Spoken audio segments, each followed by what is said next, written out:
eSports interview 1v1. Can you do my intro? Yeah, I don't know what we should call it or like. Actually, we should start let's. I think I'm gonna start the episode like this. Yeah, like you just welcome. Oh, great.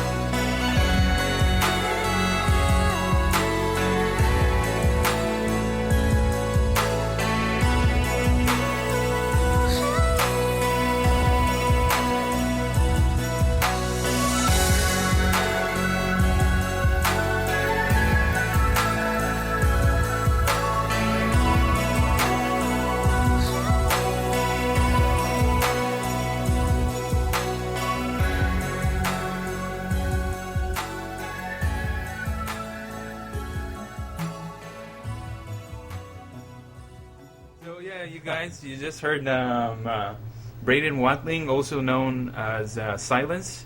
He's one of the casters from Playhemt TV. That's right. And yeah, you got it. And he's joining us today. He's joining us, from the living room of my home, here to talk about Starcraft. It's nice in here, man. It's like really cozy. This couch is like really soft. I'm like sinking into it a little bit. I might not be able to get up. Yeah, there have been many stories in this couch. Oh no! Oh no! Just kidding. That's the worst. No, man. No, I'm glad you like it, man. So if anything, there's tea and things, there's some sweet stuff and whatnot. So if anybody wants to come get interviewed, you get free food as well. So good. Anyway, man, okay, let's start from the beginning. Starcraft is a real-time strategy game. I think the first game was released in 1998, if I remember correctly, and then Brood War probably a year later or so. I might be wrong about that. I think year or two later. I think I don't know specifics of it either. Yeah. So we talked about this before. You've never played StarCraft 1 or Brood War, right? I before trying to get not initiated but educated on StarCraft 2. I actually started playing a little bit of StarCraft 1, like just the campaign. I played like a couple missions, but I was like, this is weird. This is not 3D. Everything's so flat. What's a fire bat? Oh, the fire bat. I don't know what this. So I was like, okay, this is sort of what StarCraft is. I got introduced to it a little bit. Actually, fun fact: StarCraft was one of the only games that you could run on the university computers. And that you could play locally, really? Yeah, at the U of M. No, my God! In the engineering computer lab. Wait, did they have that installed or? No, I think people brought it with their USB drives, and you can just run it off the USB drive, and it would work. I didn't know. Yep. Fun fact, guys. So you did play a bit. It was just after you got it. Oh, you dabbled. Like, I think it might have been before the beta, just because. I saw people playing it in the computer lab. That's kind of I was like, oh yeah, that's right, StarCraft. People, Koreans play it. That was like my initial thought. Was like, only Koreans play this game, and they're so good. Why would I even touch this game? It's already at such a level where I can't even compete or do anything. There's nothing for me out there. Like, why would I even try? It's so old already at that point, right? Like, yeah, obviously. It's all flat, and then the beta came up, right? Yeah, with StarCraft 2. Yeah. And I was like, oh, this is new. This is neat. Okay, all right. I just started trying as much as everything at a contest, right? It's like, oh, we're giving away 100 beta keys if you just sign up on our website and you comment on this post, and answer the question. So I actually did that. I signed two accounts up on, and two. Yeah, on one website, and I just was starting to answer the questions that were on there and try and get beta keys, and I actually got one. Yeah. I got one, and it actually came with two, so I gave one to my other friend. Oh, okay. So just in case you could, get into the game together or something like that? Nice. Yeah, and play together with the beta, so that was really fun. But the reason I kind of wanted to get into there was because I saw, Husky doing his thing, right, and commentating and all that stuff. Yeah. And that really, I was like, this is kind of cool. I really want to play this game. This is something I want to do. So I got into the beta, and I played around with it a little bit. I was like, man, I suck so bad. So bad. Like, I actually kind of wish I still had those replays, because I can't even imagine how much better I am now compared to back then. Well, yeah, well, that's true. But that's a sort of like a natural progression when you're getting into a game, I think. Well, especially with real-time strategy games, I would say. So, okay, do you remember, like, the first time that you started, you felt, like, in love with the game, in terms like, I'll love you forever, and I can definitely remember that, for sure. The first time that I fell in love with the game and I got really excited, I was watching the HDH Invitational, and I don't know who's playing, but it was a Zergris Protoss on Steps of War. When I still can't believe we used to play on Steps of War back then. Yeah, I think, why was it, like, it was just because of the distance? The distance is so short. It was short, right? Oh, I mean, man, there was those rushes that it was just... And there was no way really to take a third base. It'd be really hard. And, like, so, like, Zergs were crying out. It was like, there's only 2 base, blah, blah, blah. There's no room to react. It was really bad. But I think Zerg did, like, an early pool or something like that, or he had a bunch of links coming in, something like that, and there was just this little hole in between the Gateway and Cybernetics Core outside the natural expansion, enough for one Zealot to fit in there. And the Zerglings were coming in, swooping in, no Zealot was there yet. The Zealot was running towards that little hole to block it, and just as the Zerglings get there, he gets their hold positions and starts swacking away at there, and just holds just in time. And no, maybe it was a 2 Zealot wall, because it was crazy, because like the positioning was just so fine to get a wall of 2 Zealots to block it off completely. And yeah, they were going crazy. I started going crazy. I was like, "How did you what?" And then whoever did that actually won the whole thing, I think. And that was the defining moment where I was like, "Wow, freaking awesome!" And then you also mentioned about Husky, which is, I think, I don't know if he is but at least he's one of the most popular StarCraft casters, right? And I dabbled in StarCraft 1 and Brood War in my time, maybe around 2000, 2001, and it was never a game that I liked because it was so hard for me. For me it was, and I only went to Warcraft 3 and I played a bit of it, and I liked that. But then years later, actually, when beta came, and then he already started casting Husky. That's how I got back into StarCraft and saying, wow, this is really interesting to watch. Yeah, I think I'm not a very good StarCraft game player. I don't think I'm gonna pursue that, line of, I'm gonna occasionally I do play sometimes, but still, I think that through Husky was the first time he made me realize about, there's eSports, and there's also pro gamers, but there are people that also cast, or journalists in different areas of this industry, of this like upcoming industry, so to speak, because I would say that it's fairly new, right? Yeah. Tell us about how did you decide of becoming a caster? Like, you mentioned Husky, right? So, I mean, seeing the excitement in Husky's voice and seeing video games. I mean, I always loved video games. I've been a big PC gamer. I played some Counter-Strike. I was not very good at it though. I had a friend who was pretty good. And he was "Man, you're okay, but just not very good." Although I am pretty good at Modern Warfare on the PC. That is one thing. Yeah, I am pretty good at that.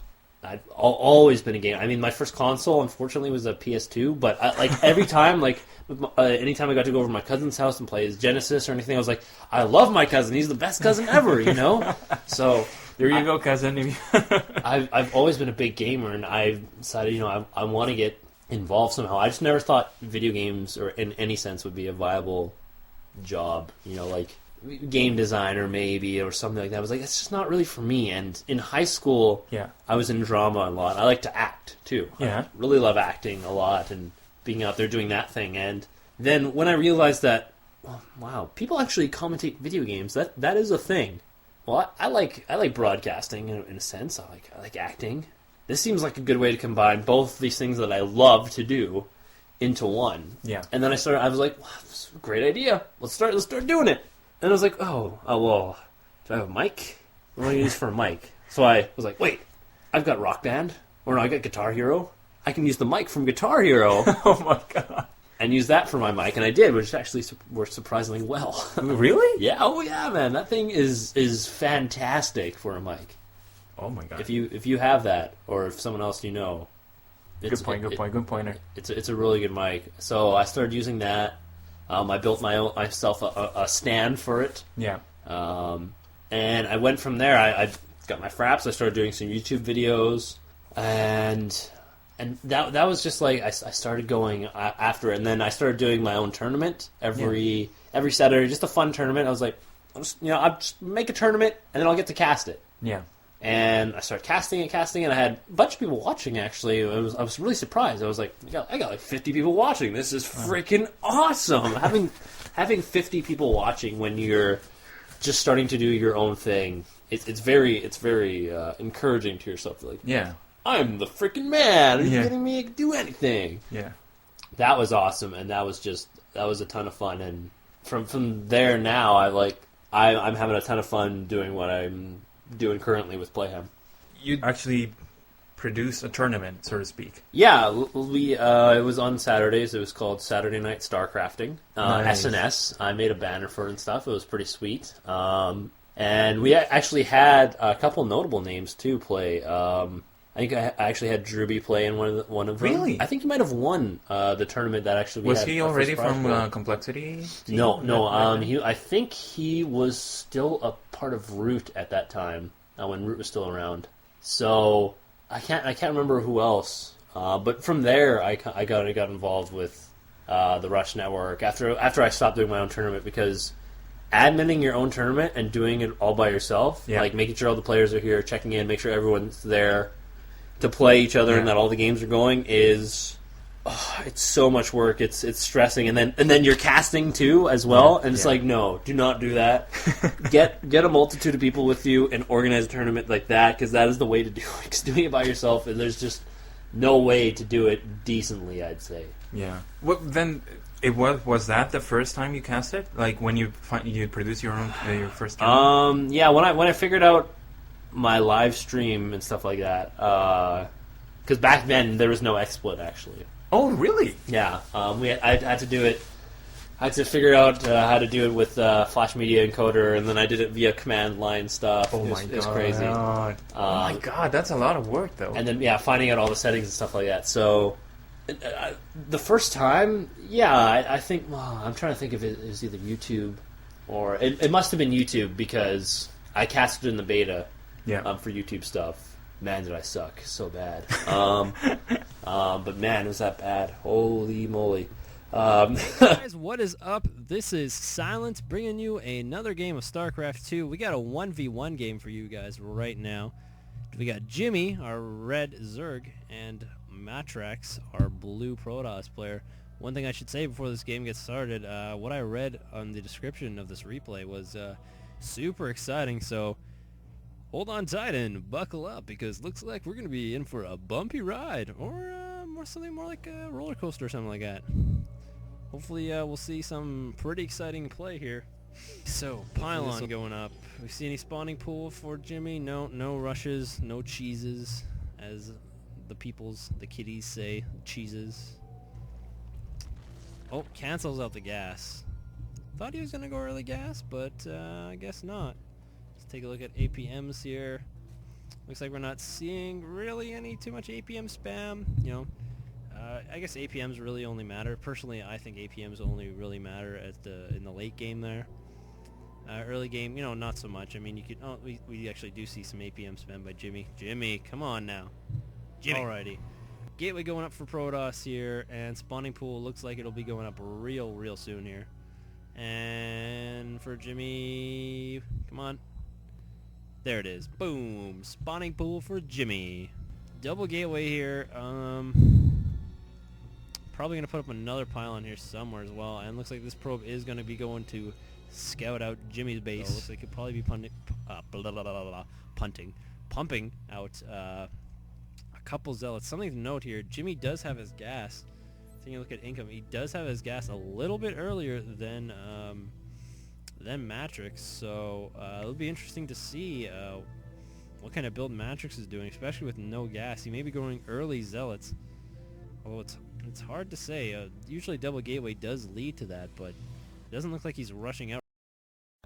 It'll be good to compare and contrast, actually. Yeah. But, okay, since you mentioned that, just specifically to StarCraft, video Good game caster. caster, or like a match caster, what makes he or she a good one and a bad one? What would be like the... Okay, well, I'll start off with bad, where when I first started off was, I didn't know really anything about the game. Yeah. I didn't know what was going on.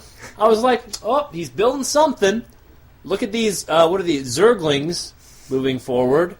They're attacking, and something else is happening. And it was broken. It was everywhere. I didn't know anything. I didn't say, like, oh, he's going to go for a barracks, and then he's going to get a factory, and then we're going to see some Hellions come out, you know? Yeah. And then that's going to be a lot of pressure on the Zerg, because Zerg only has Zerglings, which are susceptible to Hellions, because they are light units, and Hellions do bonus to damage light units. So, like, stuff like that, where a good caster would say... would be very informed about the game, knows specific timing, saying, okay, Banshees, the fastest Cloak Banshee comes out at 6:45 or something like that, or maybe it's 7:30, I can't remember. And you need detection, obviously, against Cloak Banshees, and saying, okay, blah, blah, blah, in the future, and talking about that being very good with voice inflection, not being, you know, monotone and saying, it looks like the Banshees are coming forward and moving forward, and they're killing probes, and they're killing more probes. Let's see how many kills that this Banshee, but instead being, oh, the Banshee doing crazy amount of damage here, getting so many kills. What is this player doing? The Protoss player not even reacting here, not pulling probes. There is 15 kills on this Banshee. That is so much economic damage here. The Protoss player is so far behind right now, and just getting really excited about the game, because that is an exciting moment where this one Banshee, the one unit, is killing so much that really the game is almost over from that point. But you, obviously, as a commentator, you don't want to say like, "Oh, the game is over. Stop watching." You want to still make it interesting. So he'll have good game knowledge, really good enthusiasm about the game. And that's about it. Like the combination of those two and bringing them together, and obviously having a good voice helps. Like having, like, you can't be like, oh, and he's bringing into the natural. I'm not like it's like it. I mean, yes, you can still cast, but I mean, some people will just be turned off just by the voice alone. But still, I mean, come on, voice can be workable, right? Oh yeah, no. I mean, hearing yourself, like when we were testing here before. Hearing myself, I was like, man, I just sound so awful. I don't. There's what? Oh, I just, like, my regular voice I do not like, but when I get down deep, then I'm like, okay, this is totally fine. So you do that when you're casting? You sort of like down, you lower the pitch of your voice and go like, hello, Sensei. I guess so. Like, if I'm not listening to myself, then I won't, but if I am listening to myself, I will probably deepen it, and I can hear myself, so I can adjust it, so I'm like, okay, that sounds a lot better. People that know you, do they see your cast? Like some friends or family and whatnot? Are they interested? My family doesn't see really what I do. My girlfriend actually just started watching. Yeah. And she's really excited. She was like really proud. She's like, that's awesome. It's so cool. Some of my friends have seen what I do. I know I went with a friend to one of the MLGs, and he watched some of my stuff too with his girlfriend. She's like, "Oh, you sound so professional." I was like, "Gee, thanks. I'm just commentating video games. It's not a big deal." But in general, a lot of my friends don't see my stuff that I do. I try to post it on Facebook from time to time. Actually, you know what? Maybe I've had some people saying, I'm like, "Oh, I'm going live on Playhemt TV on my Facebook," and I'll have some friends that like that. Yeah. I guess maybe they watch, I just don't know. Well, hopefully they do. And actually, now that you're mentioning it, I asked you, if your friends and family, they follow your cast. Talking to people that I know, when I tell them, well, I'm doing this podcast and whatnot, I'm going to do a section for eSports. And they're like, what? And I'm like, eSports. And they're like, what's that? And I have to say, electronic sports. Yeah. And they say, what's that? I get it. And I'm like, well, it's with video games, but it's different from video gaming. And they're like, oh yeah, sure. Yeah, sure, right. I mean, and I'm telling them, no, it's not about, obviously there are people that are hardcore gamers, but it's their job. Yeah. I mean, their income depends on that, and they're in actual teams, and they depend in sponsorships. And you also have game casters or game commentators and journalists and whatnot. And they're like, some people, okay, I had 3 adjectives so far. It was weird. That's weird. Then it's that's insane. Yeah. And then there was only one instance that was like, oh, that's awesome. What's your overall perspective on that? In terms of like, okay, what's the difference between sports and esports? Why would you call somebody in esports a pro gamer or pro athlete because they're not doing something physical? I mean, that's the problem with overall perception, I would say. Well, I mean, would you call chess a sport? Would that be a sport? That's it is. It has been a sport, classified as sport in a long time. Exactly. I mean, you're not really doing you're not doing anything physical there other than moving pieces, right? Yeah. So, in a sense, Starcraft is the same way. I mean, everyone compares Starcraft to like really fast chess, where you're doing things in real time, obviously. But to avoid that comparison, where where chess is, you're mentally thinking, it's the same thing with Starcraft, where there are a lot of similarities in it's a person doing something extremely well. Yeah, I'd say, and that's what makes them professionally. Obviously people can play tennis whenever they want, but the professionals are really, really good at it, and they get paid money to play tennis super, super good against the other super, super good players, right? So that's kind of where Starcraft is as well, or in any esport where they're the top tier of people who are playing this are really good and they have skill. Yeah, it is I would say almost sport is defined as, well, professional sports is the high end of skill in that specific sport, because you can be really, really good at Starcraft, like very, very good, and be a professional, right? And in any sport. Yeah. But where you can still play it casually, and you're not professional and it's still a sport. So, and same with esports too. You can play Starcraft and not be professional. I mean, it's a game, right? Yeah. And any sport's like a game. Yeah, that is true. That's true. Yeah, there's not really too much differences other than the physical aspect. Some sports might be a little bit more physical than others, like that are mainstream: tennis, hockey, basketball. Yeah, that's true. You need to be physically gifted as well. But the same goes with Starcraft, where you need to be almost mentally and physically gifted, where you have to have very good keyboard skills, very fast, and able to have very good mouse skills. Obviously, someone who's a little bit older, let's say like a grandma or grandpa, or like, what's Microsoft Word? What's this thing on the right here? How do I move the clicky thing? Like they're probably not going to be very good at Starcraft. I mean, you have a point there, and it's too bad. I mean, it's quite a thing. I mean, I don't know why people sometimes I think it's just that the idea of nerd people, basically. Yeah. Right? And that's the thing. Like, for me, I'm not a pro gamer or a very, very active gamer at all. I'm quite casual, I would say. But still, I do enjoy Starcraft games and matches. Especially, I would think, because of the casters. Because when you're watching, and you're watching for the first time probably, and you have no idea what's going on. But the casters are so excited, and they talk about the units, and that's how I learned basically again about StarCraft, or at least I relearned StarCraft or StarCraft 2 in a way, and see how the dynamics worked of everything. Yeah. Well, and talking about that, we got a bit sidetracked, but we were talking about your first casting experience, right? And you said that you were. Well, you just remember sort of vaguely, and you say that it must have been quite awful. But then, like, how was the progression in terms of like becoming good, and you felt like you had that confidence within you and saying, "Oh yeah, I'm doing this okay." It just kind of came with practice, sort of, in learning the game a little bit more, being a little bit more confident, watching other casters and what they did, and kind of emulating them, and then taking your own spin on things and creating your own style. Like where the term "so many banelings," right? You can use that in a cast, but Artos has kind of pioneered that. That's kind of his thing. Oh, okay, yeah. So, and learning terminology, and then just becoming a little more calm, and then knowing where to fill gaps. Because obviously, in games of StarCraft, you're gonna have to fill gaps of time where there's not really much happening. Yeah, you can compare it to actually like breaks in between, like whistles at a hockey game, where they're saying, "Oh, yeah, they're playing defensively, but they got to watch out when the puck gets dumped in because they're getting beat to the puck here in this situation." And they show the clip and stuff like that, and then the next face-off happens. So when a battle's not happening in StarCraft, you got to be talking about the build and stuff like that. So you see certain things, and the more games you cast, you start seeing, okay, this is a similarity. I've seen this before. Yeah.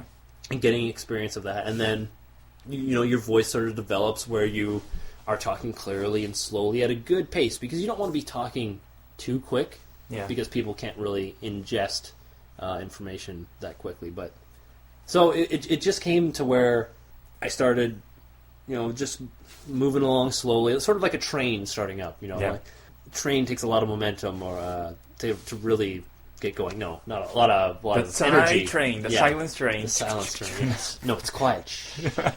Shh. And then you start doing stuff, and people.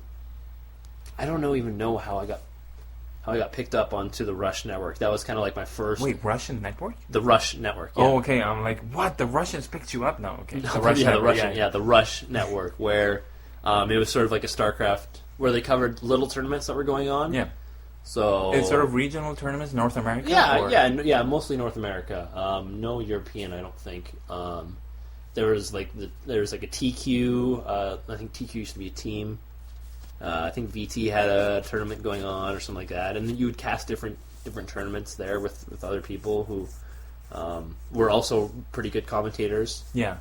I actually got to cast with Doa, I believe, from who did Code A and is now with IPL. That was a lot of fun, and you get to meet people through there. I mean, you knew him already, I guess, by the time you co-casted with him. I mean, you knew who he was. No, he was a nobody. Yeah. Back then. Oh yeah, no, he wasn't in GSL or anything. This was before he even started GSL or whatsoever. Yeah, this was way back in the day. This is before they were looking for Code A casters. Wow. I got to cast with him, and I think Cat's Pajamas as well. They used to cast on the Rush Network. Cat's Pajamas got kind of picked up near the end of the Rush Network's lifetime. But that eventually ended, the Rush Network. It went under, unfortunately. I actually got an invite to go to Korea to cast Code A, but I had to say no, just for personal reasons, unfortunately. You could know, nobody. Like it's my parents really didn't want me to go and live there, and I personally I didn't really want to. I mean, I wanted to go there and cast Code A. I mean, that's freaking GSL. What are you talking about, man? You don't want to go? Yeah. But I just felt like I wasn't ready. Yeah, no, it's quite yet. But I understand. Like, if you even especially, not that we're old or anything. We're still young, obviously. Well, maybe you, but anyway.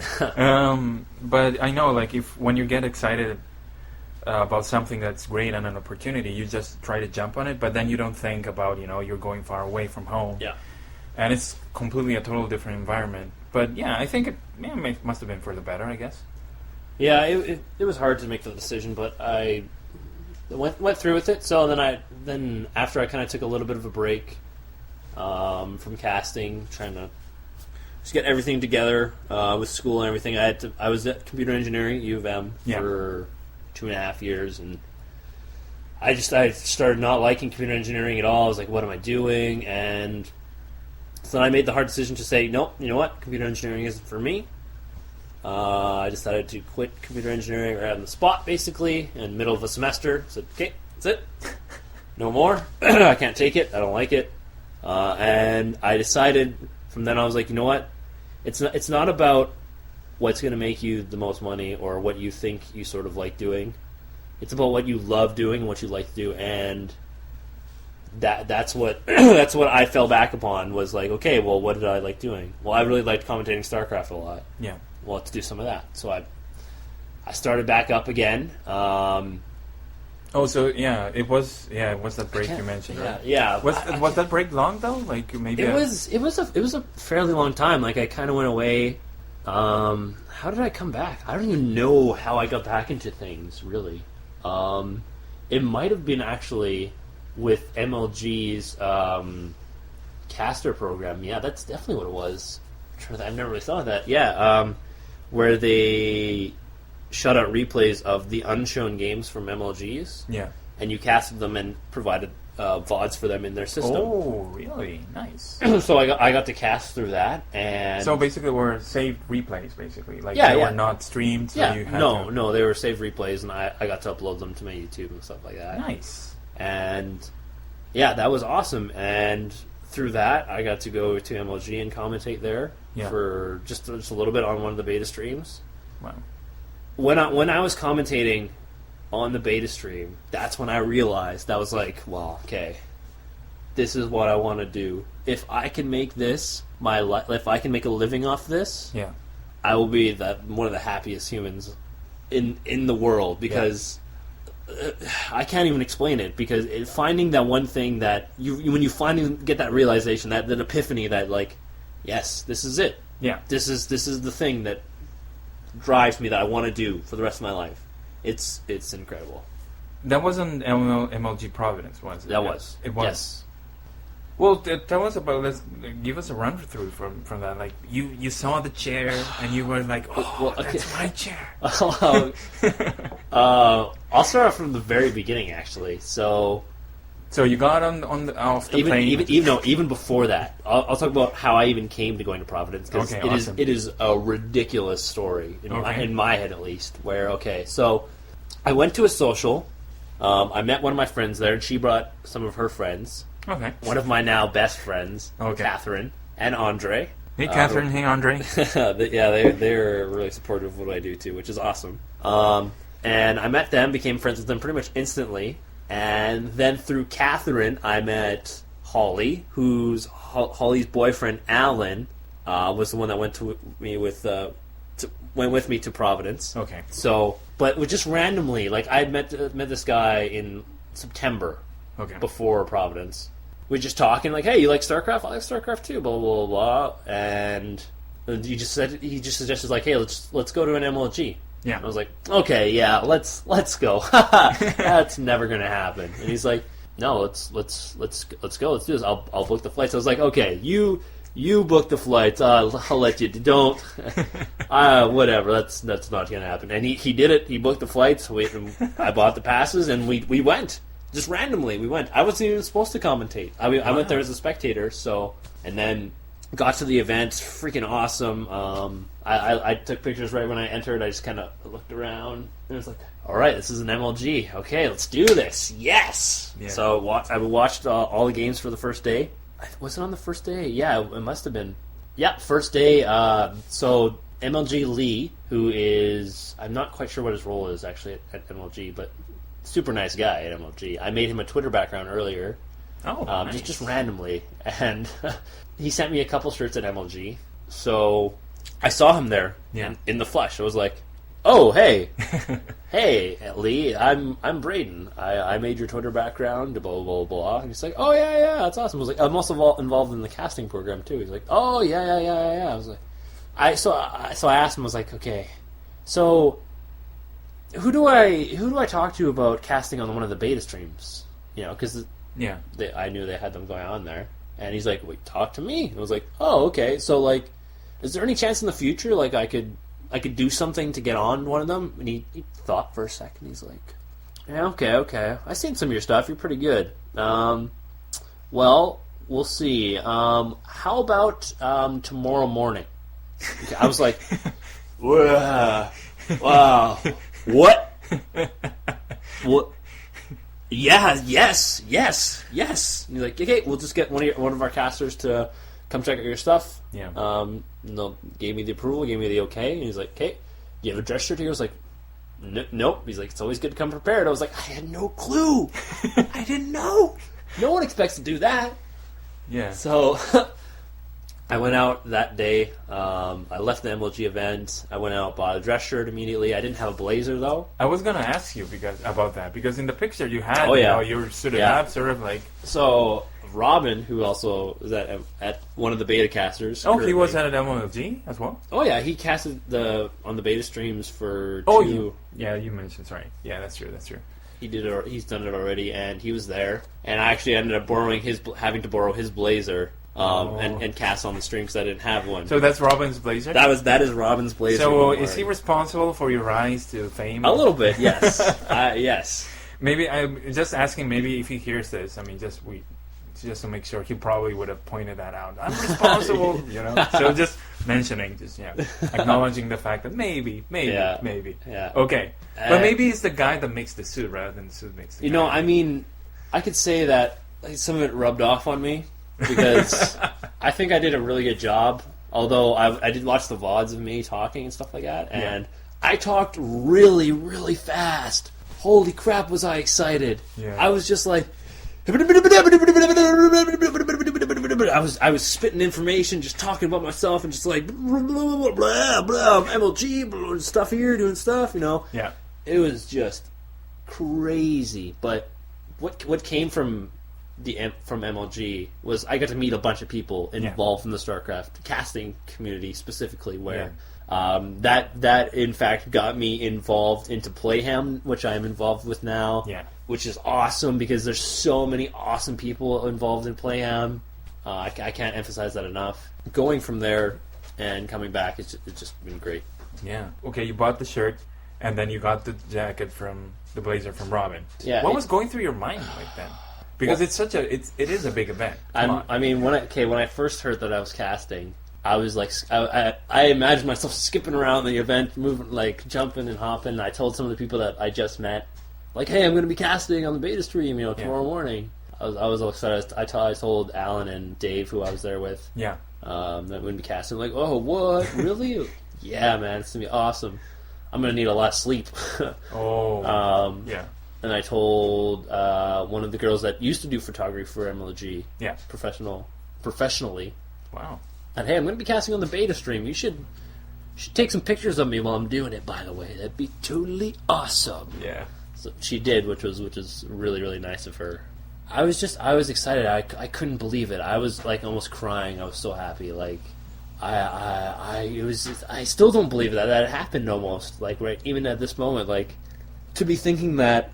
I mean, I set myself a goal when I first started casting a year ago from last September. I was like, I'm going to cast it at MLG. It's going to happen. Not a big deal. It's like one of those far-flung goals that you're like, it's not a big deal if it doesn't happen, but it'd be kind of cool. Yeah. And then seeing that actually materialize basically a year later after your casting career is kind of really not done a lot. It revitalizes you and gives you that extra motivation. It's like, yes, let's do this. Yeah. Let's go out and get it. And it was super, super exciting. Like, you got into the computer, your first experience using XSplit software, which basically is just a multitasking software, right? Yeah. Where you can watch the stream, commentate, and also chatter, I guess, and whatnot, right? Yeah. So, I mean, was it hard to grasp it? Like, no, I actually had the XSplit program before going to MLG. Oh, okay. It got released before that, so I had a little bit familiarity with it already. Yeah. So it made it pretty easy doing all your production and stuff like that, being on the beta stream. Although this time around, when they're going to be introducing what I would assume would be the new beta streams, not quite sure yet. They're going to have their own producer, so we're not going to have to do that anymore, or they're not going to have to do that anymore. I'm not going to include myself because I don't know yet what my status is. For the future of MLGs, I hope I get to go. I'm doing whatever I can to go. That is for sure. Yeah. So that'll be good. But jumping in there right away, it's very overwhelming. And you're like, hey, you got to do this and this and this. You can talk about the brackets while there's no game happening. If you're not commentating, you can be on the computer, getting games going. Making sure seeing when games are ending.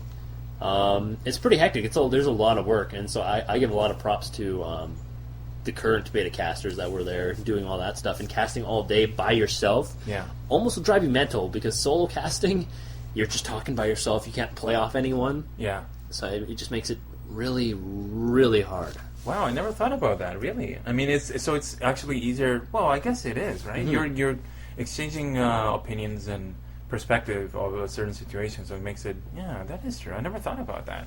Have you gone mental when you were casting sometimes? Sometimes, like when you're really tired, I dual casted at Baseland, which is Winnipeg's local computer event. Yeah, you're doing, and we were casting at like 4 o'clock in the morning, and it was just, it's like, could not make up words. I just wanted it to end, and like, That will not be happening the next time around, though. I guarantee that. It's so hard to cast when you're extremely tired and did not get a good enough sleep last night, and it's very bad. You want to make sure you're well rested and ready to go. That is a key factor. What are the casters that you really look up to? I mean, we talked about Husky a bit. Obviously, Yeah. I mean, he must be. Husky was an influence. He brings a really good entertainment to the game. Obviously, to people. His comments are just sometimes really crazy. I mean, I remember when I first saw the video of Pylo. Remember there was what map was it? And it was I don't know if it was a PVZ or a PvP, Pros versus Protos or something, but a pro placed a Pylo near Zilnaga Watchtower, and just out of randomly, Husky says, well, this will be Pylo the Pylon, and let's make a bet that it will survive in the next 10 minutes. And actually, he lost the bet, and he didn't. He was like, no, my God, Pylo! And then, like, his fans, like, out of the blue, actually made T-shirts with Pylo the Pylon, or for Pylo, and things like that. So his commentaries are just sometimes just insane. And I think that's the quality of entertainment you just mentioned right there. I mean, he's just a bit crazy, it seems. But. Yeah. Other casters I would include would be, obviously, Day9. Day9 does a incredible job. He's so in tune to the game, and he's making it in eSports right now, which is, I mean, he's the guy to do that, because he's probably one of the most popular casters, if not the most popular caster out there for StarCraft 2. Other casters... Artosis, he does an extremely good analyzation of the game. Tasteless as well. I don't know Tasteless. You don't know Tasteless? Tasteless No. and Artosis from the GSL. They do a really, really good job. I mean, those guys are the four that they do such a good job. It's almost unrivaled, I would say. Like they're very in tune to the game. I mean, it's easy because, well, it's not easy, but it takes a lot of work. Because they can go full-time into StarCraft and delve into the game, whereas, let's say, DJ Wheat, I mean, he's a very good caster himself, too. I look up to him as well. He does a lot of work, not just in StarCraft, well, not just in commentating StarCraft, but providing shows and stuff for StarCraft as well. But his knowledge of the game isn't as intricate as Day9's, where Day9 knows, like, oh yes, this damage, this unit does this much damage. If he has this many units, he'll be able to kill this siege tank at this amount of time and stuff like that. It's very, very intricate knowledge. It takes a lot of practice to know that stuff. So, yeah, those are the guys that I really look up to, and hopefully I can become maybe even as good as them one day. That is the hope, at least. Well, to be honest, I don't know how you feel about this, but I think you and even the Playhemt casting team, it's pretty pro. I mean, you guys already have a certain level of professionalism that it's quite noticeable. At Playhemt, I think the Playhemt casters do an absolute phenomenal job. Like they're whoever is selected. I know Ben, one of the admins there. Yeah, he's a wizard at selecting at casters and all the people who have been involved previously. Yeah. They've done a really, really good job because they have an absolute solid line of casters there at Playhemt, and I'm just glad I'm able to cast with them or even be involved in that. How did you get involved with them, by the way? It was after MLG Providence. It was after MLG Providence. I actually talked to Nerd Swagger. Oh, so he's American. I think he's from the States. Yes, yeah. Okay, so you met him. Him there? He was actually one of the beta he was trying out with me. Oh, nice. One of the beta casters. So I met him. We had drinks after that night too. Yeah. I had drinks with him, which was super awesome. And he's like, "Yeah, I'll just contact the people from Playhemt, and I'll get you their information." And actually, it's funny because Neeb, who is formerly from Playhemt now, he used to be the admin that got people in and hired people. Oh, okay. I actually knew a guy that I used to play with, and he used to actually come onto my chat, and stuff like that. It's really funny how this everything comes together. And he was actually on the same team as Neeb, CVG, which is Convergence Gaming. He sent to Neeb. He's like, "Hey, I heard Psylence is up for Playhemt. You should get him on here too. He's like really solid." So I had two people vouching for me, and he's like, "Okay, I'll give you a try." Yeah. And I think I casted with Kibbles the first time. Oh, nice. And he was super, super good, and I was like, "Man, you are so good right now." And people apparently really liked me the first time I casted at Playhemt, so they hired me right after the spot, right after the first audition. Like, yep, okay, that's good. Yeah, it was awesome. Yeah, I mean, just having people vouch for you like that, and that you learn the importance of networking. Yeah. In the StarCraft community, and then having actual friends, and not being a leech where you're like, I'm just going to use you for StarCraft, but finding a deeper connection in people. Oh, deeper. No, and it's there you go. And it's interesting. I think it's an amazing comment you just did there, because two things that come out of it I wanted to ask. How would you describe the other casters in terms like when you're just casting with somebody and then you're like, oh, you're so good, right? I mean, I guess that moment comes a lot frequently, right? When you're casting and you're doing with someone like Alaska or Robin, right? I mean, and also, how do you get that improv that you guys have? Everybody.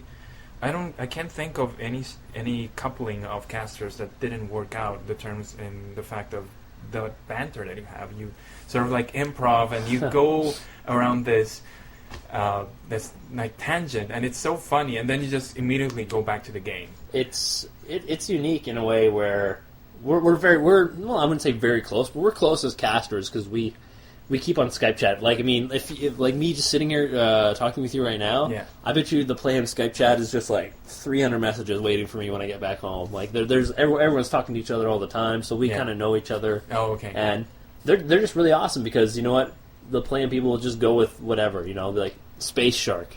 Space Shark. All hail the Space Shark. I'm going to dedicate this interview to the Space Shark, actually. Yeah. And you heard about also the Mama Bear? Yeah, the Mama Bear. The Mama Bear. It's like the Bear. sanctity of Mama Bear. She's going to, and everybody's, oh, thank you. Yeah, it's just so crazy. Yeah.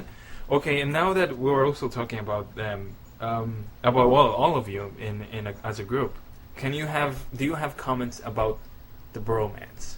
Who would you bromance? Who are you currently bromancing? Because, and also another question, like the follow-up question would be, tell me how come Robin has the most hearts in the chat than any other caster? Like everybody, especially obviously the girls and fans of Playhemt or Starcraft, they're in love with him.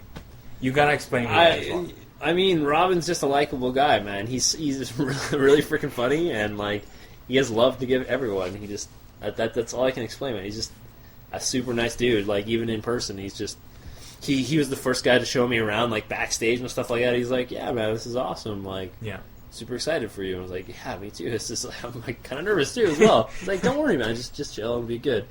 He's just really nice. I love all the guys. Yeah, there. obviously. I love all the guys that I've casted with, and I don't know. I wouldn't say. I'd say the Playhemt casters that just have a bromance in and of themselves. Where we have our own song now, which is. You guys have your own song. Yeah, Robin brought it up too.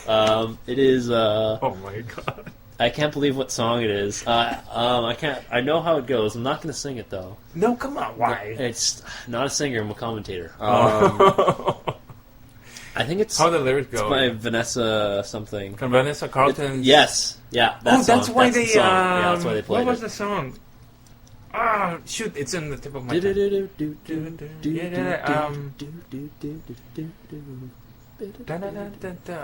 What was that song? Anyway, 1,000 Miles. 1,000 Miles. There you go. What about the lyrics? No, never mind. No, not gonna. No, it's only on stream. Only on stream. Okay, awesome. So awesome. I didn't know that. That's why. Yeah. Because I saw somebody actually posted the link for the instrumental version. The instrumental version, yeah. So that's why I'm like, why are they posting it? Because I think I joined the Playhemt cast that night a bit late, so I didn't know what was going on.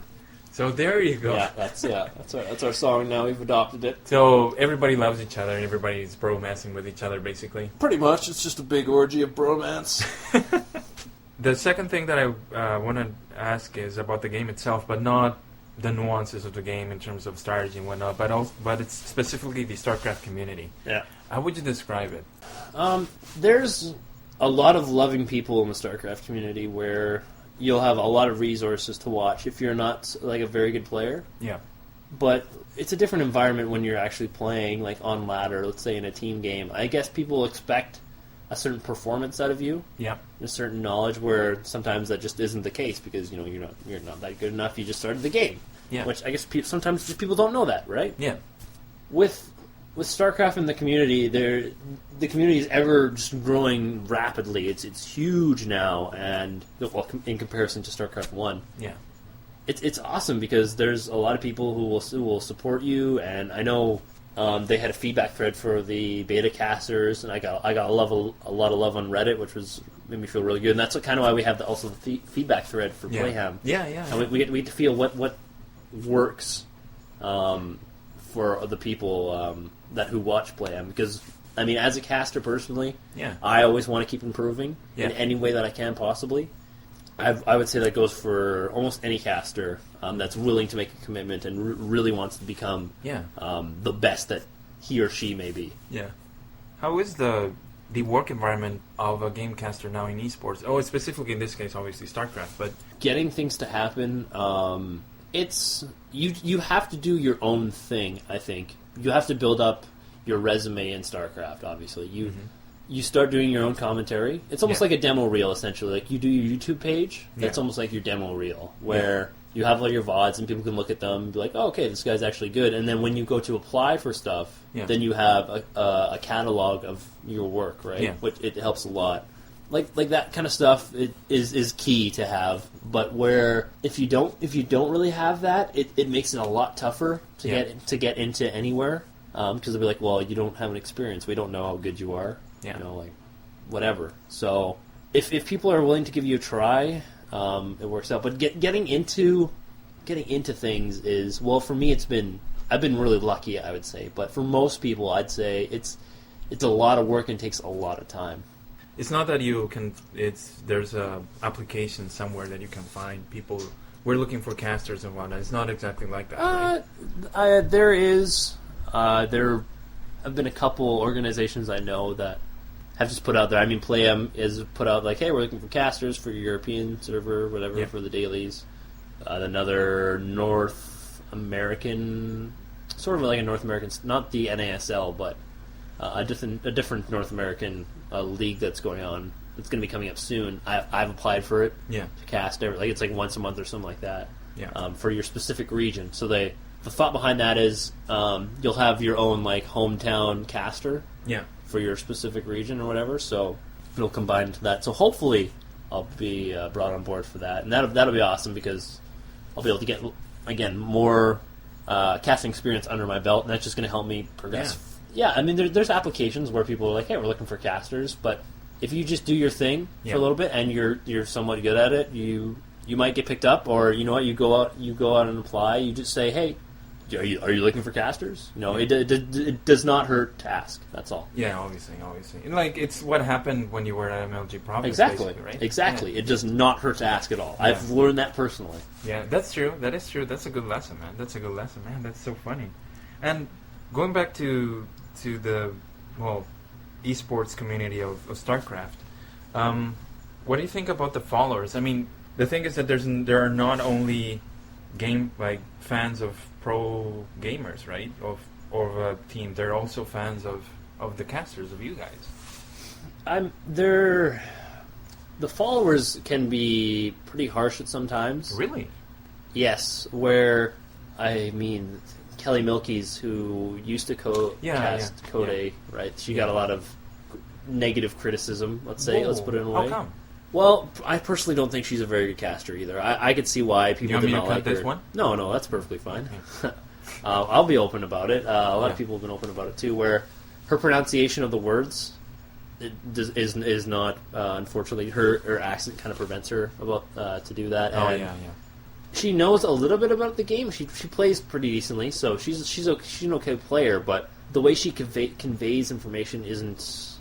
It just isn't entertaining. And like I said, the way her pronunciation isn't very good, and it kind of ruins the commentary. And you don't want it isn't up to par where people expect from the GSL, in my opinion. And I would not watch those matches because it's not entertaining. I would put it on mute if I was going to watch them and just watch them myself and be like, yep, okay, that's happening. I might even do some self commentary if I really wanted to, Yeah. So, but some followers are harsh sometimes. Yeah. Right? But then in that case, with good reason, you would say, right? Sometimes, yes. Sometimes they could just be harsh for no reason. I know when the beta casters went up and did their thing for the first time, they got a lot of criticism. Like, these guys know nothing about the game, blah, blah, blah, blah. And, like, they don't even know these guys. Like, these are actual people. Yeah. And that's kind of what people on the internet don't almost realize. Like, even when I was like, oh, who are these guys? Psh, they know nothing. And then you watch them for a little bit more, and you're like, oh, okay, these guys are actually entertaining. This is actually, like, a good pick. Yeah. And then you meet them, you're like, oh, this is, like, pretty tough to do by yourself. Yeah. This is awesome. So you get to know these things, and people can be very supportive as well, though. Like, which is it's the StarCraft community has its people, right? People are always different. They're going to be either negative or positive, and it's just a group of people being people. You know, they'll criticize you, or else if they like you, they'll be very supportive and say, hey, you're great, keep it up. Yeah, which is nice. Yeah, that's true. And like, for example, I guess you must have had like some very harsh comments about your casting. Even now, probably. I don't know. I've actually been pretty lucky where I haven't really had any hate directed towards me. I'm trying to think. I haven't really had any, maybe speaking too fast at certain times, which I realized myself, so I've kind of calmed that down. But other than that, though, I really haven't had any criticisms of my commentary. If I had one criticism for myself, I'd say it would be lack of game knowledge and not being as intricate as some other casters, maybe. Okay. I just haven't had the time recently, and hopefully my initiative will to becoming a better caster will change that, obviously. And we'll see for the future. Anyway, actually, do you want to take a break or something? Yes. Yeah? Yeah. Okay, awesome. Oh, I want to eat something as well. Mm-hmm. Do you have a bathroom? Yeah, just go. Yeah, go right ahead and turn left. All right.